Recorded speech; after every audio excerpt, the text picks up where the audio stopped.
لو مهتم بأخبار التطبيقات ووظيفة كل تطبيق مزايا وعيوب اشترك في القناة وانا هقولك كل حاجة. لينك تو ويندوز تطبيق محمله مليار مستخدم. عارف يعني ايه مليار مستخدم؟ تطبيق مهم جدا لدرجة ان هو بيخليك ماسك اللابتوب بتاعك من على موبايلك. تقدر تربط اللابتوب والموبايل فتشوف كل الصور، كل الرسائل، كل المكالمات، كل الايميلات. اي حاجة محتاجها على اللابتوب بتبقى موجودة على الموبايل، واي حاجة من على الموبايل موجودة على اللابتوب.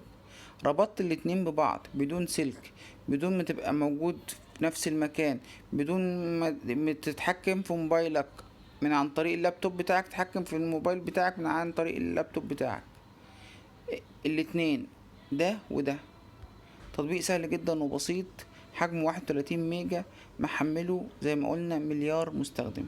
هتقدر تحافظ على كل ايميلاتك، تقدر تحافظ على كل رسائلك، ترد عليها في الوقت الفعلي اللي محتاجها فعلا فيه، من غير ما تحتاج انك تفتح اللابتوب كل مرة عشان تتأكد مفيش ايميلات جديدة جات، مفيش رسائل جديدة جات ترد عليها. اي حاجة هتقدر تخلصها في الوقت الفعلي. لو ما كنتش تعرف التطبيق قبل كده وعرفته من خلالي، شير ولايك وسبسكرايب. لينك التطبيق هسيبهولك في الديسكريبشن. واستناني تاني في تطبيق جديد في قناتكم ابلكيشن بلس.